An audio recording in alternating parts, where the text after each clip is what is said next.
नमस्कार साथियों। आज हम हिंदू लूथर महर्षि स्वामी दयानंद सरस्वती के जीवन परिचय के बारे में जानकारी साझा करेंगे। साथियों, राजा राम मोहन राय के बाद दूसरा जो महत्वपूर्ण अविस्मरणीय नाम हमारे सामने आता है, एक धर्म सुधारक के रूप में और एक समाज सुधारक के रूप में, वह नाम है स्वामी दयानंद सरस्वती। साथियों, स्वामी दयानंद सरस्वती ने राजा राम मोहन राय की तरह धर्म के क्षेत्र में और सामाजिक के क्षेत्र में, समाज की बुराइयों के क्षेत्र में उन्हें दूर करने के लिए एक सुधारक के रूप में कार्य किया। जैसा कार्य यूरोप में मार्टिन लूथर के द्वारा 16वीं शताब्दी में किया गया था, ऐसा ही कार्य 19वीं शताब्दी में स्वामी दयानंद सरस्वती के द्वारा भारत में किया गया। इसीलिए उन्हें भारत का हिंदू लूथर, हिंदू धर्म में जो सामाजिक और धार्मिक बुराइयां थी, उन्हें दूर करने के लिए स्वामी दयानंद सरस्वती के द्वारा कार्य किया गया। साथियों, आइए स्वामी दयानंद सरस्वती के जीवन के बारे में परिचर्चा करते हैं। सबसे पहले स्वामी दयानंद सरस्वती का जो वास्तविक नाम था वह मूल शंकर था। इस नाम को बदलकर उन्होंने विरजानंद महाराज से जब शिक्षा प्राप्त की तो स्वामी दयानंद सरस्वती गुरु परंपरा के तहत रखा, जिन्हें बाद में विरजानंद महाराज ने महर्षि के नाम से संबोधित किया। स्वामी दयानंद सरस्वती का जन्म 12 फरवरी 1824 ईस्वी में गुजरात में हुआ। साथियों, इस समय गुजरात एक रियासत के रूप में था, जिसे काठियावाड़ के नाम से जाना जाता था। तो गुजरात रियासत का एक छोटा सा गांव था, जिस गांव का नाम है टंकारा गांव। तो गुजरात रियासत के टंकारा गांव में मूल शंकर का जन्म 12 फरवरी 1824 को हुआ। स्वामी दयानंद सरस्वती का जन्म एक सेवदी ब्राह्मण परिवार में हुआ। ऐसा परिवार जो शिव उपासक था, उसे शिव ब्राह्मण परिवार के नाम से जाना जाता है। इनके पिता, जिनका नाम साथियों करशन जी लाल जी था, और वे एक उस टंकारा गांव के बड़े बैंकर या हम कह सकते हैं साहूकार थे, जो महाजन थे। इसी के साथ वे एक शिव भक्त भी थे। शिव मंदिर में वो भक्ति का कार्य करते थे, और इस शिव मंदिर की घटना ने ही आगे चलकर दयानंद सरस्वती के जीवन में परिवर्तन कर दिया। दयानंद सरस्वती की माता का नाम साथियों यशोदाबाई था, और यशोदाबाई भी एक धार्मिक महिला थी। महाशिवरात्रि की पर्व पर, जैसा हम सभी जानते हैं, महाशिवरात्रि वह त्योहार है, वह अवसर है जहां रात्रि भगवान शिव को समर्पित की जाती है। महाशिवरात्रि के अवसर पर उनके पिता पिछले 3 दिन से व्रत उपवास कर रहे थे, और उसके बाद जो शिव मंदिर है उसमें स्वामी दयानंद सरस्वती यानी कि मूल शंकर भी थे। उनको ये कार्य दिया गया कि वे शिव की जो मूर्ति है, मंदिर है, उसका ध्यान रखें, और जो शिवलिंग है उस शिवलिंग पर जो भेंट दी गई है, चढ़ाई गई है, अर्पित की गई है, उसका ध्यान रखें। तो विवेकानंद ने ये देखा, स्वामी दयानंद सरस्वती ने ये देखा कि एक चूहा शिवलिंग पर इधर उधर भाग रहा है, और इसी के साथ जो शिव को भेंट प्रदान की गई है, उस भेंट को, प्रसाद को, गाजर वगैरह जो भी है, उनको खा रहा है। तो उनके मन में प्रश्न उत्पन्न हुआ कि जो ईश्वर अपनी रक्षा नहीं कर सकता, वह इस संसार की रक्षा कैसे कर सकता है। और इस प्रश्न ने उनके मन को उद्वेलित कर दिया। इसी प्रश्न का उत्तर प्राप्त करने के लिए वो पिता से बार बार प्रश्न पूछते रहे, लेकिन उनके पास ऐसा कोई उत्तर नहीं था कि वह दयानंद सरस्वती की इस जिज्ञासा का अंत कर सके। इसी के साथ असामयिक काल में 14 वर्ष की आयु में उनकी बहन की मृत्यु हो गई। इस घटना ने स्वामी दयानंद सरस्वती को अंदर से झकझोर दिया, और ईश्वर के प्रति, मूर्ति पूजा के प्रति उनके मन में संदेह उत्पन्न कर दिया। इसी के बाद उनके विवाह की बातचीत चली। तो बातचीत चलने के बाद वो घर बार छोड़कर चले गए, और इस दौरान भारत में उनकी मुलाकात अनेक सन्यासियों से हुई। उन सन्यासियों से भी स्वामी दयानंद सरस्वती ने या मूल शंकर ने वही प्रश्न पूछे, परंतु उसका कोई जवाब नहीं मिला। साथियों, 1848 ईस्वी में स्वामी दयानंद सरस्वती या मूल शंकर की मुलाकात स्वामी परमानंद से हुई, जो कि एक सिद्ध प्रतिष्ठित सन्यासी थे। लेकिन स्वामी परमानंद के द्वारा भी उनके प्रश्न का समाधान नहीं किया जा सका। यद्यपि परमानंद से उन्होंने स्वामी दयानंद की उपाधि प्राप्त की और वे मूल शंकर से स्वामी दयानंद सरस्वती बन गई। महर्षि की उपाधि उन्हें बाद में विरजानंद महाराज, जो स्वामी दयानंद सरस्वती के मूल गुरु थे, उनके द्वारा दी गई। 1860 ईस्वी में स्वामी दयानंद सरस्वती की मुलाकात मथुरा में विरजानंद महाराज से हुई। विरजानंद महाराज, जिन्होंने स्वामी दयानंद सरस्वती के प्रश्न का उत्तर दिया और स्वामी दयानंद सरस्वती को वैदिक शिक्षा प्रदान की। तो यहाँ से जो आगे चलकर स्वामी दयानंद सरस्वती ने कहा बैक टू वेदास या वेदों की ओर लौट चले, तो उसका सबसे मूल आधार विरजानंद महाराज हैं, जिन्होंने स्वामी दयानंद सरस्वती को वैदिक शिक्षा प्रदान की और महर्षि के रूप में संबोधित किया। अपनी मृत्यु के समय उन्होंने स्वामी दयानंद सरस्वती से यह वादा किया है कि इस वादे का वो निर्वहन करेंगे और ये वादा है कि उनके द्वारा प्रदान की गई शिक्षा का भारतवर्ष में और पूरी दुनिया भर में प्रचार प्रसार करेंगे। निसंदेह शिष्य महर्षि स्वामी दयानंद सरस्वती के द्वारा इस वादे को निभाया गया और इस वादे की अनुपालना में ही स्वामी दयानंद सरस्वती के द्वारा अपने गुरु के उपदेशों को प्रचार प्रसार करने के लिए 10 अप्रैल 1875 ईस्वी को, जहां मानिक चंद की एक वाटिका थी छोटी सी, जिसे चिरगांव के नाम से जाना जाता है।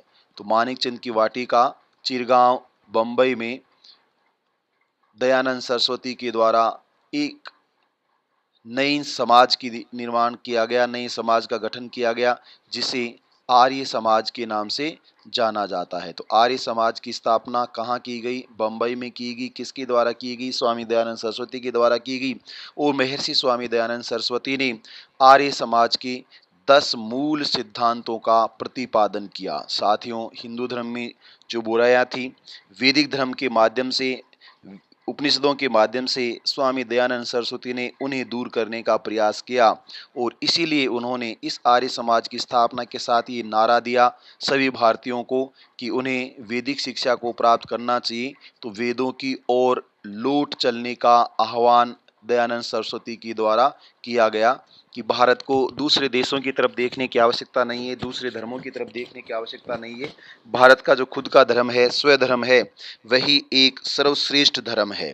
साथियों, 1877 में इसकी पहली शाखा लाहौर में स्थापित की गई और लाहौर में इस शाखा के अंतर्गत जब स्वामी दयानंद सरस्वती की मृत्यु हो गई तो 1886 ईस्वी में महर्षि स्वामी दयानंद सरस्वती ट्रस्ट और मैनेजमेंट के माध्यम से लाहौर में देव स्कूल की स्थापना की गई। इस देव हाई स्कूल के जो पहले प्रिंसिपल थे, 30 वर्षों तक वो प्रिंसिपल रहे, उनका नाम लाला हंसराज था। साथियों, इसी स्कूल से सुभाष चंद्र बोस, विनायक दामोदर सावरकर, लाला लाजपत राय, मैडम भिखाजी कामा, महादेव गोविंद रानडे और राम प्रसाद बिस्मिल जैसे छात्रों का भारतीय राजनीति में आगे चलकर प्रवेश हुआ।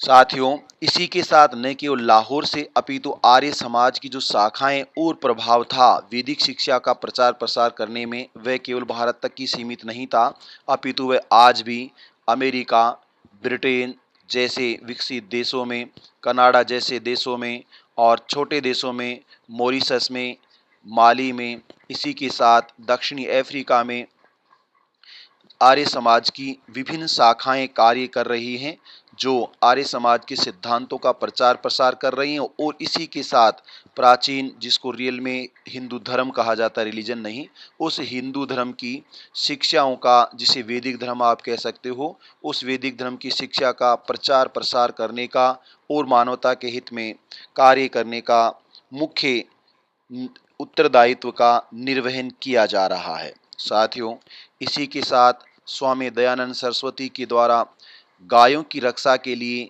एक गोरक्षिणी सभा अनेक स्थानों पर उसका गठन किया गया। इन्हें गोरक्षिणी सभा के नाम से जाना जाता है, जिसका मूल उद्देश्य गाय की रक्षा करना था। साथियों, स्वामी दयानंद सरस्वती के द्वारा ऐसे भारतीय हिंदू जिन्होंने किसी कारणवश या तो इस्लाम धर्म ग्रहण कर लिया या उन्होंने लालच में आकर ईसाई धर्म ग्रहण कर लिया।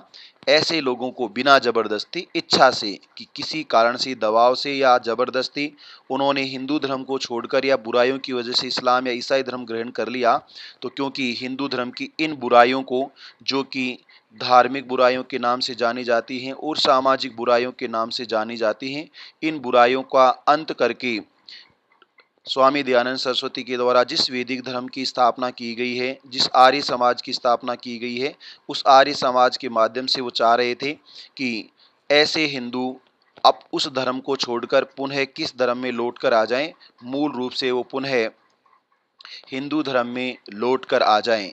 अभी सरकारों के द्वारा इसका इंटरप्रिटेशन अपने हिसाब से किया जाता है, परंतु ऐसा नहीं है। वास्तव में ऐसे हिंदू जिन्होंने किसी कारणवश, मजबूरीवश या बुराइयों की वजह से इस्लाम या ईसाई धर्म ग्रहण कर लिया, उन्हें पुनः हिंदू धर्म में समायोजित या शामिल करने के लिए स्वामी दयानंद सरस्वती ने एक मूवमेंट चलाया जिसे शुद्धि आंदोलन के नाम से जाना जाता है। तो ये ज़बरदस्ती नहीं था, इच्छा से वो वापस हिंदू धर्म ग्रहण कर लेते हैं, तो स्वामी दयानंद सरस्वती इस बात में उसका क्या करेंगे, उनका सहयोग करेंगे, इसलिए इसे प्योर मूवमेंट के नाम से भी जाना जाता है। साथियों, स्वामी दयानंद सरस्वती आजीवन अविवाहित रहे और ब्रह्मचार्य का उन्होंने पालन किया, इसलिए उन्हें गुरु के रूप में अनेक नरेशों और राजाओं के द्वारा स्वीकार किया जाता था। इसी क्रम में जोधपुर के तत्कालीन शासक जसवंत सिंह द्वितीय के द्वारा दीपावली के अवसर पर स्वामी दयानंद सरस्वती को आमंत्रित किया गया गुरु दक्षिणा के लिए। और इस गुरु दक्षिणा के लिए जब स्वामी दयानंद सरस्वती जोधपुर पहुंचे, तो राजा के विलासतापूर्ण जीवन से वो नाराज हुए और इस विलासतापूर्ण जीवन को छोड़ने की उन्होंने अपील की। इस अपील से नर्तिका नन्ही जान को आघात पहुंचा और उसके द्वारा शीशे के टुकड़े पीसकर दूध में या भोजन में मिला दिए गए, जिसके बाद कुछ समय बाद, तो दीपावली के अवसर पर इन्हें आमंत्रित किया गया था और 30 अक्टूबर 1883 ईस्वी में अजमेर प्रवास के दौरान दयानंद सरस्वती की मृत्यु हो गई और अजमेर में महर्षि दयानंद सरस्वती यूनिवर्सिटी की भी स्थापना की गई है। तो ऐसे साथियों, स्वामी दयानंद सरस्वती का जो जीवन था वह हिंदू धर्म में सामाजिक और धार्मिक बुराइयों को दूर करने के लिए अर्पित किया गया। स्वामी दयानंद सरस्वती के अगर विचारों की हम बात करें, तो स्वामी दयानंद सरस्वती ने सबसे पहला काम था आर्य समाज की स्थापना करना और इसके माध्यम से हिंदू धर्म की सामाजिक और धार्मिक बुराइयों से लोगों को मुक्ति दिलाना, क्योंकि सामाजिक और धार्मिक बुराइयों से मुक्ति मिलना इतना आसान नहीं था, लेकिन वो आर्य समाज के माध्यम से उन बुराइयों से बच सकते हैं। इसलिए स्वामी दयानंद सरस्वती ने आर्य समाज की स्थापना की और इन बुराइयों को दूर करने का प्रयास किया।